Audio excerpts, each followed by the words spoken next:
اندر اور باہر کی شخصیت کی میچنگ۔ اہل زاویہ کی طرف سے آپ کی خدمت میں سلام پہنچے۔ آج میں پھر آپ کو تھوڑی دیر کے لیے اٹلی لے جانا چاہتا ہوں۔ ابھی بیٹھے بیٹھے یاد آیا ہے یہ واقعہ۔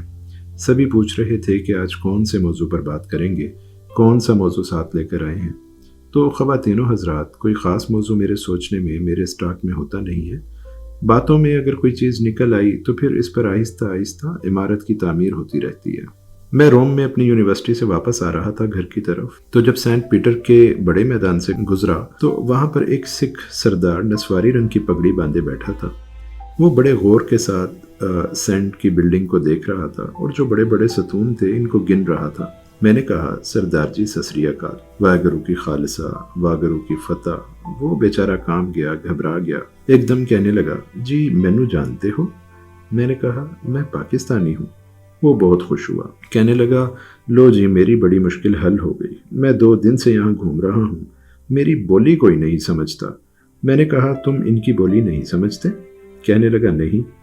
عجیب ملک ہے، یہاں انگریزی کوئی نہیں سمجھتا۔ میں نے کہا، نہیں، یہاں انگریزی کوئی نہیں جانتا۔ تو میں نے کہا، آئیے آپ کو چائے پلائیں۔ میں اسے ایک قریبی ریستوران میں لے گیا، تو جب میں چائے کا آرڈر دینے لگا تو اس سے پوچھا، کافی پیو گے یا چائے؟ کہنے لگا، نہیں جی، دونوں چیزوں میں سے کوئی چیز نہیں لوں گا، کچھ گرمی سی لگ رہی ہے، آئس کریم ہونی چاہیے۔ میں 2 دن سے آئس کریم کی تلاش میں ہوں، لیکن مجھے پتہ ہی نہیں آئس کریم کو کیا کہتے ہیں۔ میں انگلی ضرور لگاتا تھا کہ یہ دو، مجھے اور کچھ ہی چیز نکال کے دے دیتے تھے، تو مجھے ایک لفظ وہ بتا دیں کہ آئس کریم کو کیا کہتے ہیں۔ میں نے کہا، آئس کریم کو جلاتو کہتے ہیں۔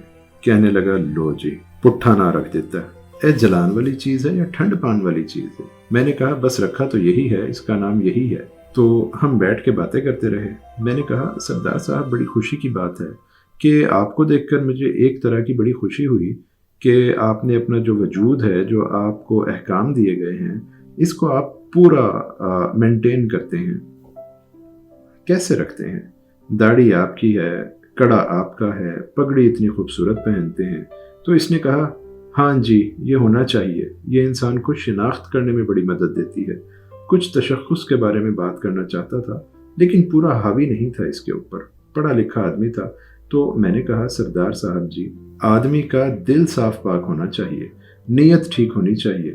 کہنے لگا، نہیں جی، دل پاک صاف، نیت اچھی ہو، اس کا پتہ نہیں چلتا جب تک اس کا ظاہر جو ہے وہ اس بات کی شہادت نہ دے آپ کے دل میں کیا ہے۔ میں کیا کہہ سکتا ہوں؟ میں نے کہا، باہر کا وجود جو ہے، اس کے بارے میں جو آپ نے فلسفہ سازی کی، اس کے بارے میں نے کچھ بھی نہیں کہا۔ اس نے کہا، دونوں کا تال میل ہونا بہت ضروری ہے۔ چنانچہ اس نے بڑی عجیب بات کی جو بڑے سالوں کے بعد مجھے یاد آئی۔ اس نے کہا، آدمی جو ہے وہ اپنی وردی سے پہچانا جاتا ہے۔ ہر شخص کی ایک وردی ہوتی ہے اور وردی طے کرتی ہے کہ وہ کس قسم کا آدمی ہے۔ تھانے دار کو دیکھ کر اسے بولنے کی ضرورت نہیں پڑتی، پوچھنے کی ضرورت نہیں پڑتی، طلباء کو معلوم نہیں کرنا پڑتا۔ تھانے دار کو دیکھ کر کہتے ہیں، یہ تھانے دار ہے، میجر کی وردی کو پہچان لیتا ہے، اور یہ باتیں کرتے رہے۔ وہ تو چلا گیا، لیکن میرے لیے سوچ کا ایک سامان چھوڑ گیا، ایک شخص کا جو انڈیکیٹر، باہر کا اشارہ ہے، وہ آدمی کے ساتھ ضرور ہونا چاہیے۔ تو میں یہ سوچنے لگا کہ اگر لڑکی ہو، بڑی شوق و شنگ، اس نے جینز پہنی ہوئی ہو اور بہت اونچی ایڑی کی گرگابی پہنے ہوئے ہو، کانوں کو اس نے لگایا ہو کیسٹ پلیئر کا ہیڈ فون اور شر شر کر کے چل رہی ہو، اور سرجن کو وہ اوزار بھی دے رہی ہو، لیکن وردی اس نے نہ پہنی ہو، اور وہ کہے میں نرس ہوں، کام بھی وہی کر رہی ہو، تو اس کو سرجن صاحب کان سے پکڑ کر باہر نکال دیں گے۔ اگر وردی نہیں ہے اس کے بغیر تو ہم نہیں مانتے کہ یہ کام ہو رہا ہے، ہم اس کا تشخص چاہتے ہیں، ہم یہ چاہتے ہیں ہم شناخت کریں، فوراً پتہ چل جائے یہ کون ہے۔ مثلا دیکھیے، ایک بہت خوبصورت اعلیٰ درجے کا نوجوان ہے اور پڑھا لکھا ہے، تعلیم یافتہ ہے، اس نے ایک سلک کی بنیان پہنی ہے اور چھوٹی سی چڈی پہنی ہوئی ہے اور پاؤں میں کینچی چپل پہنی ہوئی ہے، اور وہ جمبو جیٹ چلانے کے لیے کاک پیٹ میں آنے کی کوششیں کرتا ہے۔ آپ اسے روکیں گے، وہ کہے گا میں پائلٹ ہوں، کینچی چپل والا، تو کہے گا جی میرا لائسنس دیکھیں، اور لائسنس سچ مچ ہو، اور وہ کہے میں 1000 گھنٹے فلائنگ کر چکا ہوں اور اس وقت دنیا کی وزنی ترین مشین کو ہوا میں لے جا رہا ہوں، میں اس کی صلاحیت رکھتا ہوں، اور اپنے کاغذات پورے دکھائے تو اس کو ہوائی جہاز میں بیٹھنے نہیں دیا جائے گا اور کاکپٹ میں آپریٹ کرنے کی اجازت نہیں ہوگی کیونکہ اس کی وردی نہیں ہے۔ یہ انسانی زندگی میں عجیب سی بات ہے جو انسان کے عمل کے اندر حائل ہوتی ہے، نیت اس کی اچھی ہے، نیک نیت ہے، وہ جانتا بھی ہے، لیکن چونکہ طے شدہ پیٹرن کے اندر، چوکھٹے کے اندر نہیں ہے، اس لیے ہم اسے قبول نہیں کرتے۔ مثلاً ابھی میرے ذہن میں آ رہا ہے، چوک ہے، چوراہے ہیں، لاہور کراچی کے بہت پیچیدہ اور کثیف ٹریفک والے اور مشکل چوراہے پر ایک نوجوان مونچھوں والا کھڑا ہو، اس نے بدن کو تیل ملا ہو اور لنگوٹا باندھا ہوا ہو اور ہاتھ میں اس کے ایک بانس پکڑا ہوا ہو اور وہ ٹھکا ٹھک مار کے ٹریفک کنٹرول کر رہا ہو، کبھی کسی کے سر پر، کبھی گاڑی پر مار دیا اور کبھی اسکوٹر پر، اور وہ کنٹرول کر رہا ہو، تو سارجنٹ آ کر پریشان ہو کے پوچھے گا تو کون ہے؟ وہ کہے گا جناب میں محمد صدیق، ٹریفک کانسٹیبل 32721262، اپنا نمبر بھی بتائے گا۔ تو وہ کہے گا تو کیا کر رہا ہے؟ وہ کہے گا سر میں ٹریفک کنٹرول کر رہا ہوں۔ تو وہ کہے گا تیری وردی کہاں ہے؟ وردی کی کیا ضرورت؟ سر دیکھیے میں کتنے اعلیٰ درجے کا ٹریفک کنٹرولر ہوں، ہاتھ میں بانس ہے، تیل ملا ہوا ہے اور ساروں کے سر پر مار رہا ہوں، لنگوٹی میں نے پہنی ہوئی ہے، لیکن ٹریفک کنٹرول کر رہا ہوں، وردی کی کیا ضرورت ہے؟ تو کان سے پکڑ کر نہ صرف لائن حاضر کر دیا جائے گا بلکہ میرا خیال ہے معطل بھی ہو جائے گا۔ تو خالی یہ کہہ کر گزر جانا کہ میرا دل بڑا نیک ہے، میری نیت بہت اچھی ہے، میں نے جو سوچ رکھا ہے اس کے مطابق کام کر رہا ہوں، اس سے بھی اجتماعی زندگی میں شکوک و شبہات پیدا ہونا لازمی ہے۔ جس طرح کے باہر کی شکل و صورت دیکھ کر آدمی کو یقین نہیں آتا کہ یہ آدمی اندر سے ایسا ہوگا، لیکن جب آپ نے اجتماعی طور پر ایک وردی طے کر دی ہے تو پھر وردی والے کو بھی اس بات کی حیا ہوتی ہے کہ جو اس کے لیے طے کیا گیا ہے اس پر قائم رہے، اور جو مجھ سے توقع کی جاتی ہے وہ توقع پوری کروں۔ تو جب یہ بات مجھے وہاں معلوم ہوئی تو میں غور کرتا رہا اور پھر آج تک سوچتا ہوں۔ مجھے بعد میں نفسیات دانوں نے یہ بتایا بھی کہ انسان کا باہر کا تشخص اس کی اندر کی ذات پر اثر انداز ہوتا ہے۔ اس فلسفے کے تحت ہم نے انسان کی اندر کی بیماری دور کرنے کے لیے بہت سی ایسی چیزیں اختراع کی ہیں جو باہر سے اثر انداز ہوتی ہیں۔ ریڈیشن کا عمل ہے، کچھ نہیں ہوتا، نہ بندے کو دوائی پلاتے ہیں نہ کھلاتے ہیں، باہر سے ریڈیشن کر کے اندر کی بیماری جو ہے دور کی جاتی ہے۔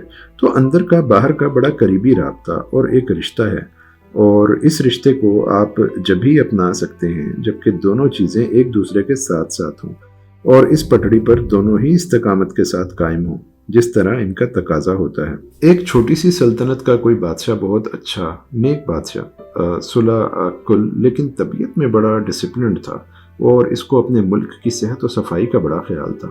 مجھے صفائی کی بات کرتے ہوئے یاد آیا کہ اپنی رعایا کی صحت برقرار رکھنے کے لیے، چونکہ وہ صفائی کا بڑا دیوانہ تھا، اس لیے اپنی مملکت میں بھی اس نے خاصا صفائی کا انتظام کر رکھا تھا، اور ظاہر ہے گھر کا بھی، محل کے اندر بھی صفائی کا انتظام بطور خاص دیکھا جاتا تھا۔ قریب ہی اس کے ایک چھوٹی سی کالونی تھی، بہت اچھے لوگوں پر مشتمل، صفائی کا وہ بھی خاص خیال رکھتے تھے۔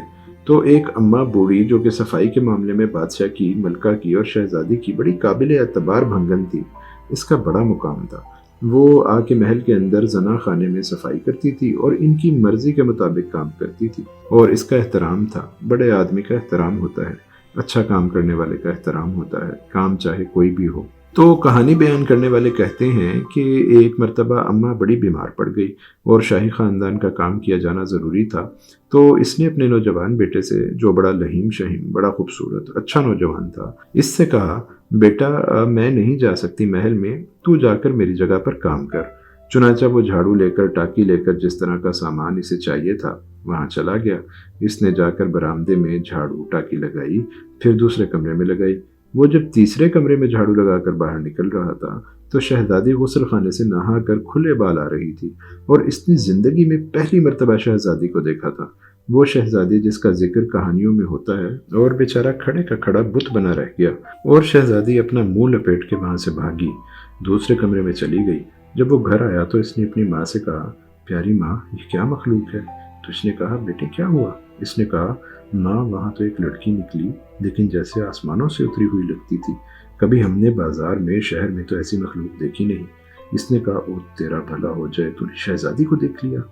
کہنے لگا ماں میں اسے دیکھ تو آیا ہوں، لیکن میری آرزو ہے میں اسے ایک بار پھر دیکھوں اور قریب سے دیکھوں۔ اس نے کہا بیٹا اس بات کی کانوں کان خبر نہیں ہونی چاہیے، کیونکہ ابھی جلاد بلا کر ہم ماں بیٹے کا سر تن سے جدا کر دیا جائے گا۔